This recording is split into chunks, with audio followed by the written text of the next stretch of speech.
Hey guys, Aaron here, and I'm doing my second official pin video. And today I decided I would love to review a vintage fountain pen. And the pin that I've decided is right in front of you, and it is a Merlin 33. And some of you may know a little bit about Merlin or have seen them possibly in person. It's not a very well known vintage fountain pen, and there's truly not a lot of history out there on the pen. Matt Armstrong from the Pen Habit actually has a really good review of a Merlin 33, and he also has one of a Merlin Triumph, which is even a lot more rare than a Merlin 33 for that matter. Um, the way that I came about acquiring this pen is not an extremely interesting story, but I'll tell you guys anyways. So I was antique shopping and looking for vintage fountain pens, and I happened to go into one of the local antique stores here that I find pens at, and I went in there looking for, say, Parker and Waterman, the general vintage fountain pens that most people like to collect. And I had my list of pens that I was looking for that day, and I had my money as far as what I was wanting to spend. And I don't know what it was about this pen. I looked at it and I thought to myself, man, that is a really cool pen. It's small in stature, comparatively speaking, to other pens. Um, but something about it spoke to me. It just, I felt like I had to have it. And so I purchased it. And not to mention the price for it was great. It was only $35. The person that I had bought pens from this person before, or his booth, he always restores them and he does a good job with the restoration. And for $35 as a gold nib, how can you go wrong with that? Um, I would say the pen to me, size wise and comparison wise, is very close to, say, a Parker Challenger, which would be kind of the school version of a Parker. I actually have one that I'll do for a size comparison here in a moment. A little bit of history. I am going to attach in the description a Richard Bender's website. He has an article in there about the Merlin 33 fountain pen, and he does some brief history in there. For instance, the pen was manufactured by a German company that it was a family company that started operating at the close of World War II. And it was kind of interesting. So they made pen parts and they shipped them to the Netherlands to be then put together and sold in the Dutch market, which I thought was kind of interesting. Um, but unfortunately, like a lot of those small German pen companies, they kind of vanished. And obviously the ballpoint pen had a lot to do with that, and just the infrastructure. Um, the story kind of goes on that I guess in 1987, the widow of a Dutch distributor sold off all of her 10,000 units of incomplete pens. Um, and she was, I guess, wanting to travel the world, and she, of course, needed money to do so. So she sold off all 10,000 units that she had at the time. And the gentlemen that purchased them actually are the same ones that started Classic Pens. And the story goes on to talk about how that helped them start their company, and how they put the pins together and where they sold them, and so forth. Um, I thought it was kind of neat, a pin like this that, while it's not extremely rare, the fact that it wound up in Oklahoma City of all places, and I was able to purchase it, I thought was kind of cool in my opinion. It adds um, to how much I like the pen. So now I kind of cover the parts of the pen. So here you can kind of see the body of the pen. There you on the barrel you see the logo Merlin 33, and this one has a pretty good logo, and it's a darker pen. This one would be considered the black cherry color. One thing I've noticed about a lot of Merlin 33s, a lot of the pictures I've seen online and other ones I've seen in person, this little cap ring right here, generally, and mine is become loose, is usually either missing or is like mine loose. If you ever find one that the cap ring as well as the clip are in better condition than mine, to me, you've got a steal there because it's very common for these to be missing. Going back down to the end of the barrel, you can now see here the finial actually is a blind cap, and this pin, take off the blind cap, is a button filler. And I really like button fillers. Lever fillers are fine. I have nothing against them. Button fillers are just easier to use. To me, it's you can fill the pen with one hand, generally speaking. Lever filler, you got to use two. God forbid you have to use two hands. I get it. But I do like button fillers, and I like the fact that this is on the pen. And this button filler works very well. Blind cap threads are very good. Blind cap screws right off and on very easily. Now going back towards the top of the pen, you see the cap finial there. And both finials have kind of a cone shape to them.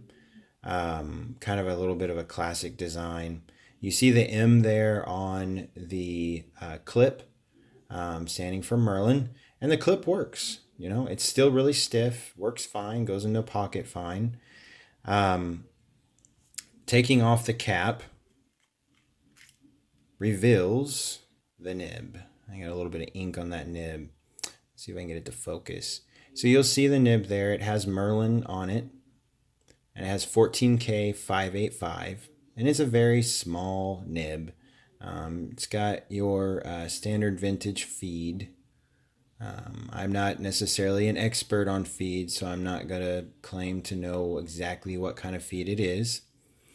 You'll notice this section kind of tapers down and then flares out at the end. Now, because this pen is smaller, I don't typically hold it at the section. I usually hold around the threads. And I'll be honest, the threads are fine. I have never had any issues with the threads cutting me. They're not sharp at all. And yes, the pen is smaller. For instance, when I hold it, you can see, it is a small pen. Yes, you can cap it, but call me crazy, overcautious, whatever you like. I will not cap my vintage pens. This is made out of a celluloid material, so I'm not a big fan of capping vintage pens. And I'm definitely not going to cap this one. So I am totally fine riding with this pen uncapped. As I said, I think I mentioned I got the pen for $35. You'll see it on eBay right now. I'm actually bidding on one on eBay right now. It's in a little bit better condition than mine. I think the bid's around $50, and I'll probably cut it off soon. And you'll see them on there for in the upwards of 80, sometimes 140, depending upon the condition of the pen. So I feel like for $35, I got a really good deal on this pen. So next, I'm going to do some sizing comparison to kind of give you guys an idea of what the true size is. All right, so first I've got a Parker Challenger here. Kind of a similar pen, and when you really put them side by side, they're basically the same size. Turn on a little bit of backlight there. In addition to that, I have an Esterbrook, a full size J, and you'll notice definitely a longer pen there. And then a Parker Vacuumatic, and again, longer pen. So just to kind of give you an idea of size, it's definitely on the short side, but I think a usable pen. Pull these away, and I'll do both of these uncapped for you guys to kind of see what they look like uncapped.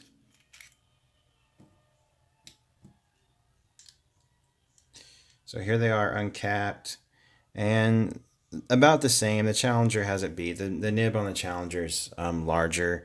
But to me, the design of the pins are very similar in a lot of ways. You have blind caps, they're button fillers, about the same size. You could almost argue that the Merlin 33 is like a school pin. But the nibs are very much so different, and that's to me what sets the Merlin apart and the reason why I really enjoy writing with the pen. All right, so up next we'll do the writing sample, and then at the very end I'll talk about anything that I like and don't like about the pen, and then go from there. All right, guys. So we have a Merlin 33, and this is a 14K nib. And I would say, I would say fine nib. And it is a semi flex nib. Now, for the ink that I'm using is actually a Roshizuku Mami G. Hopefully I spelled that right. I really like Pilot inks. I also use a lot of Watermans and Diamine. I have a lot of different inks, but those tend to be, I guess, my go-to inks. So now quote, we'll do the normal one. I guess this would be actually be a writing sample, not a quote.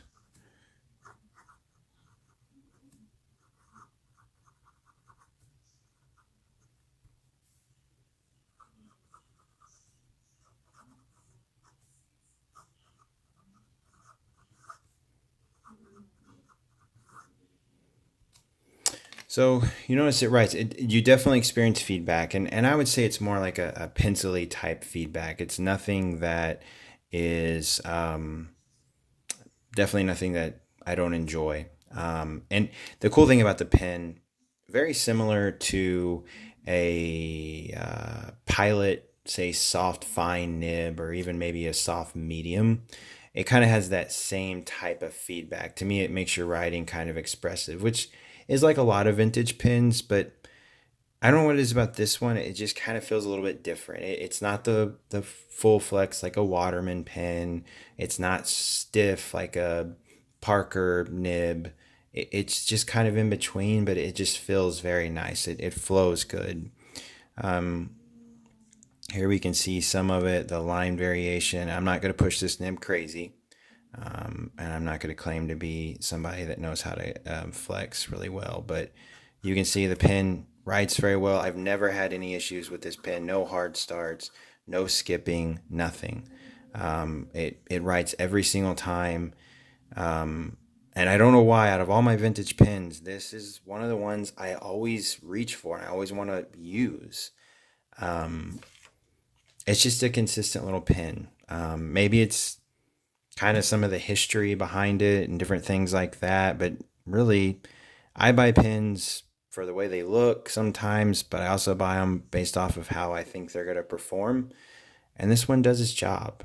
And for 35 to potentially $70, if you can get it in that range, you've got a great investment. It's a pen that you'll be able to hand down to your children one day, and hopefully they'll be able to enjoy it because it's an amazing pen.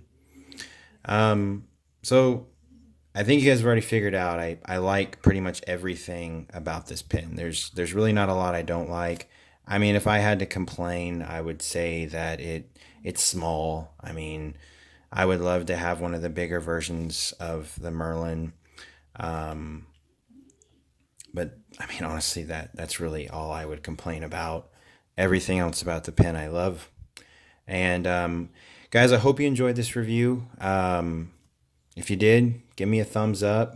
Comment down below if you guys have any suggestions. I've got other vintage pens I want to review, as well as some modern pens. Got a lot of Chinese pens that I really enjoy using as well. So anything that you guys want to see, let me know. Subscribe to my channel. I promise I'm going to try and produce at least one video per week. And I'm going to try and bounce back and forth between new fountain pens and vintage fountain pens. And trust me, I go almost weekly to find vintage fountain pens. And at some point, I might not have a home to live in if I keep doing that. But it definitely becomes an addiction. But I enjoy these pens. They're great pens. Thank you guys. Have a wonderful day.